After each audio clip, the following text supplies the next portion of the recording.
57 años es la más joven de todo esto. El micrófono dijiste que se puso.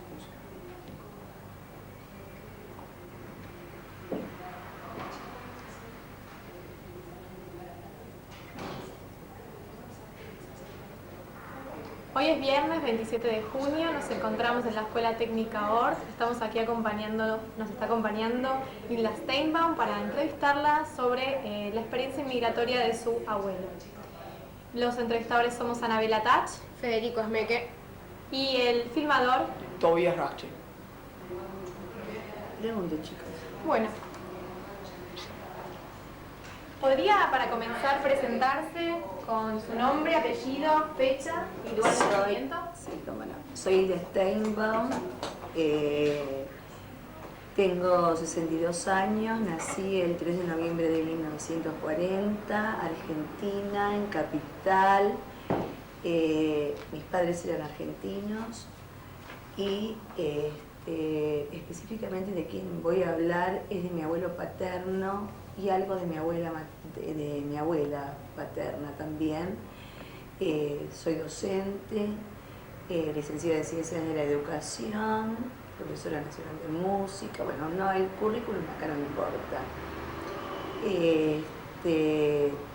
Trabajé hasta hoy en IONA y soy docente de trabajos prácticos en el Normal Nacional número 9. Díganme ustedes qué quieren preguntarme. Bueno, cuéntenos cómo era la vida de su abuelo en Europa. La vida de mi abuelo en Europa, indudablemente que fue muy triste, muy pobre, le faltaba comida, eran 5 varones. En un momento determinado se avecinaba la guerra en el año 1900, porque él creo que vino, no sé si en el 6 o en el 7, se avecinaba la guerra con Rusia-Japón. O sea que en ese momento no sabían si eran polacos, rusos o alemanes. Yo creo que ahí puse que él fue a la guerra en el año 20, rastreando con mis hermanos que a lo mejor tuvieron más trato con él, no trato, sino que era como que en mi época no debíamos preguntar, lo que los chicos preguntan ahora, nosotros no preguntábamos, no sé si era prohibido, pero era tan obvio que no teníamos que preguntar que lo guardábamos. Y mi abuelo algo contaba, y lo contaba no desde la tristeza, sino desde lo positivo, que había estado en Siberia, que había pasado por China. Me vengo a enterar que cuando lo mandaron a Siberia tenía 16 años, era una criatura.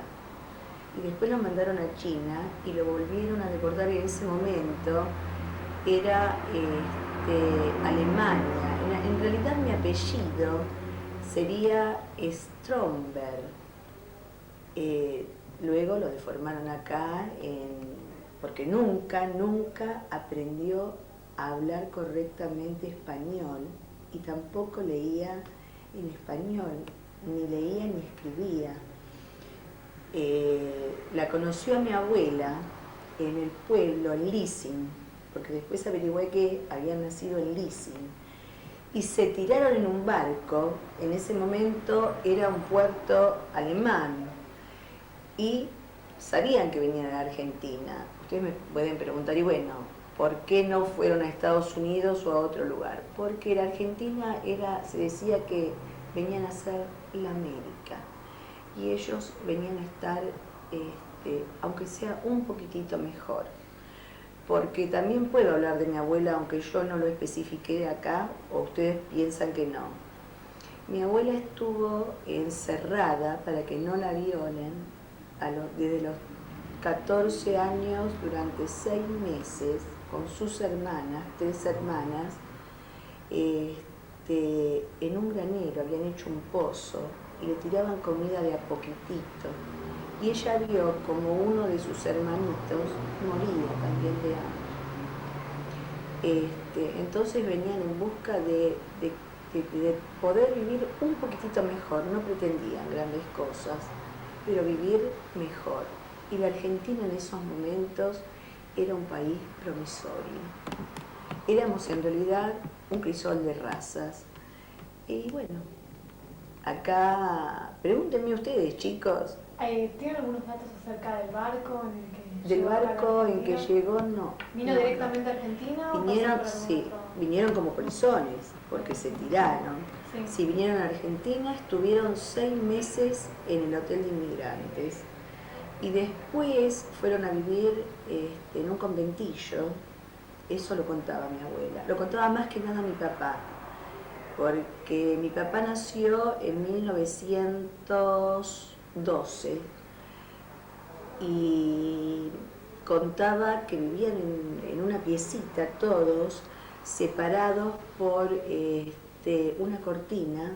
Eran 3 varones, uno de ellos vive, el mayor. Uno es médico, que es el que vive. Mi papá era contador y mi otro tío no terminó de recibirse de contador porque en un momento dado tuvo una enfermedad, tuvo no recuerdo, creo que algo en las meninges, que se salvó, no quedó mal, pero dejó de trabajar. Mi abuelo empezó como sastre. ¿Quieren saber eso? Sí, contanos. Bueno, lo que él contaba, lo que más que nada contaba mi papá. Empezó como sastre y mi abuela al pie del cañón, cosiendo y ayudándolo. Vinieron con familias muy conocidas, por ejemplo, Agres, que llegaron a ser muy poderosos acá, es decir, poderosos en cuanto al dinero y también de estudiosos, porque si ustedes ahondan en algunos de los Agres, casi todos son profesionales, no solamente los de mi edad, sino mi generación anterior también. Son médicos, son ingenieros, inclusive hay gente muy conocida en la facultad y no sé si en OR todavía, alguno. Vinieron con madanes, que, bueno, los madanes no tenían muy buena fama, a lo mejor muchos de ustedes, vos sobre todo a lo mejor lo sabés, pero bueno, yo escuchaba, ojo, era lo prohibido. Pero yo conocí una parte buena. Bueno, mi abuela trató en todo momento de superarse no solamente la fase económica, sino aprendió a leer solita, a escribir. No parecía una extranjera, porque hasta había adquirido el vocabulario nuestro, las expresiones nuestras, bueno, fueron prosperando. ¿Qué edad tenía su abuela? Mi abuela tenía cuando llegó, yo supongo que alrededor, es lo que suponemos con mis hermanos, porque ni siquiera estaban casados, 17, 18 años. Mi abuelo vivió muchos años, más. Cuando yo entré al templo, cuando me casé, le dije, Sheide, lo llamamos Sheide. Yo fui la que decidí, aunque en mi época era bastante duro, o teníamos que ser muy fuertes. Yo no soy fuerte, aparento ser fuerte, pero soy débil, en cuanto a que siempre concedo, a pesar de los años. Le dije, Sheide, vos no tuviste ninguna hija y no entraste al templo con nadie. ¿Me querés llevar a mí? Y me llevó. No vengo de una familia religiosa, pero sí de una familia tradicionalista y muy orgullosa de ser judía. Pienso que hay algo que tengo todavía que resolver. Yo estoy casada con un sefaradí, José Meque, ingeniero, un tipazo. Mis hijos son súper, bueno, no lo digo como Ireyemame, y mis nietos son lo mejor que yo tengo en el mundo. Es lo mejor que me dio Dios. Yo no puedo esperar más de esta vida.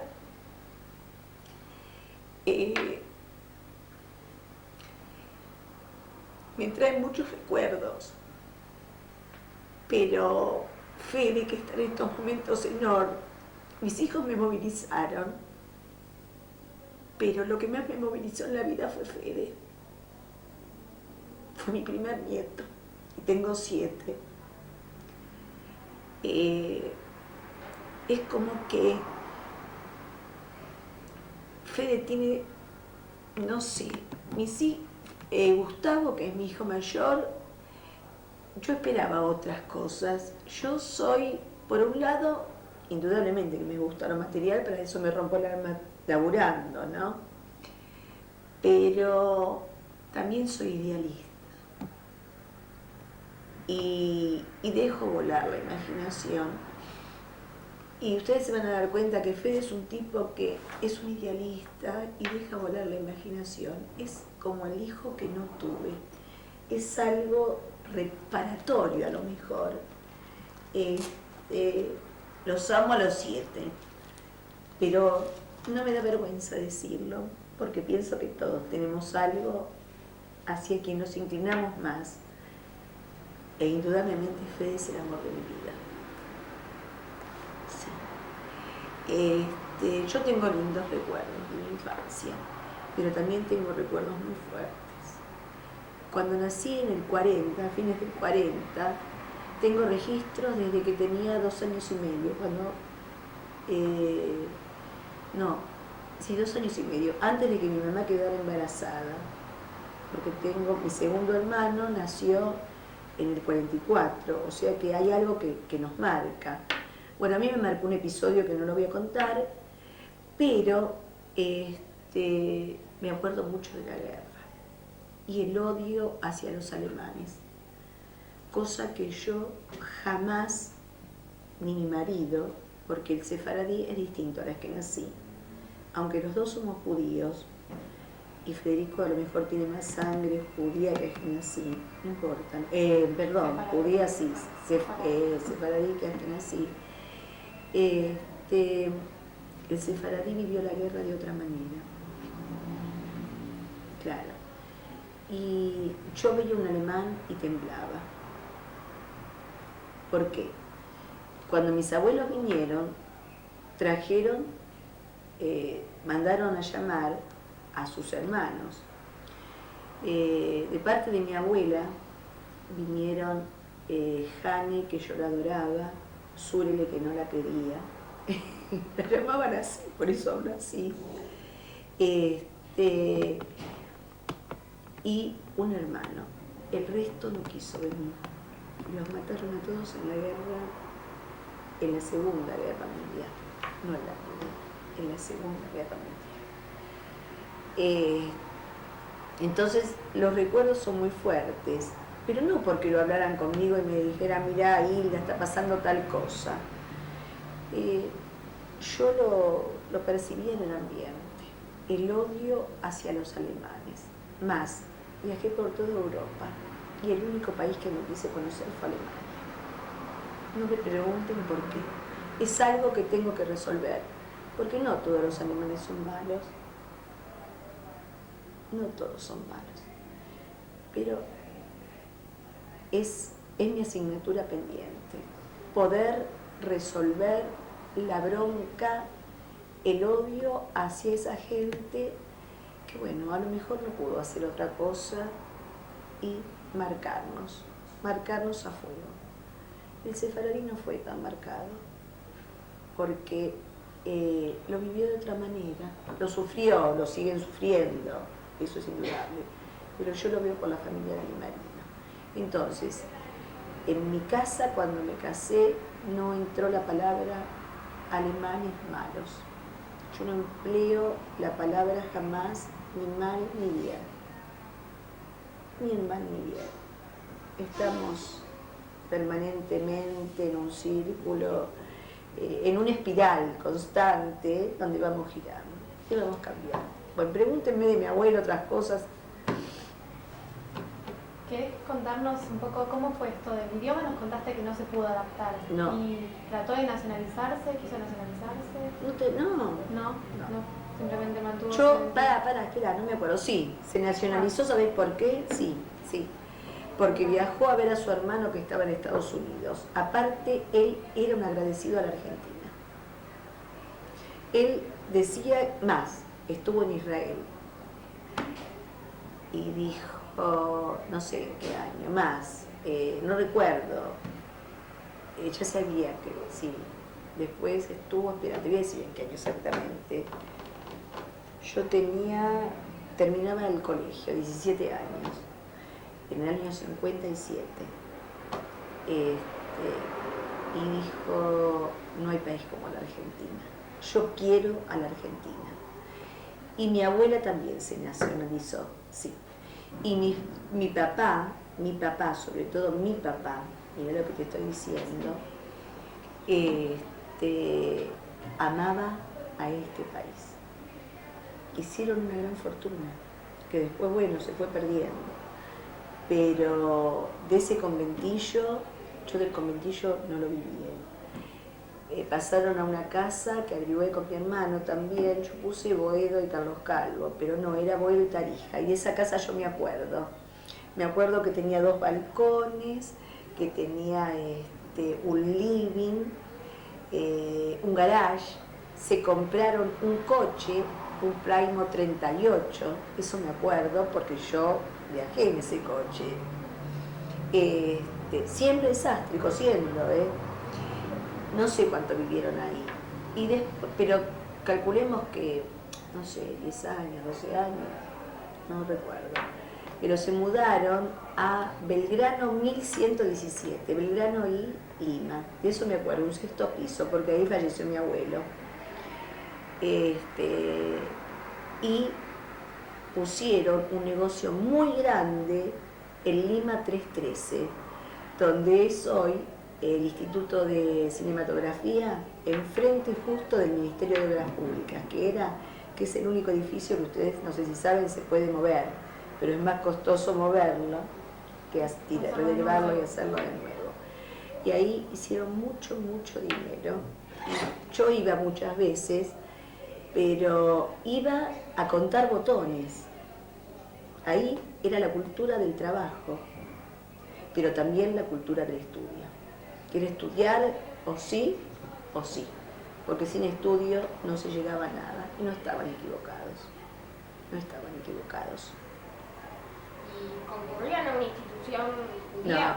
No, porque ellos decían, más, Yom Kippur comíamos. ¿Sabés por qué? Porque ellos decían, si sufrimos tanto el hambre, no tenemos por qué dejar de comer.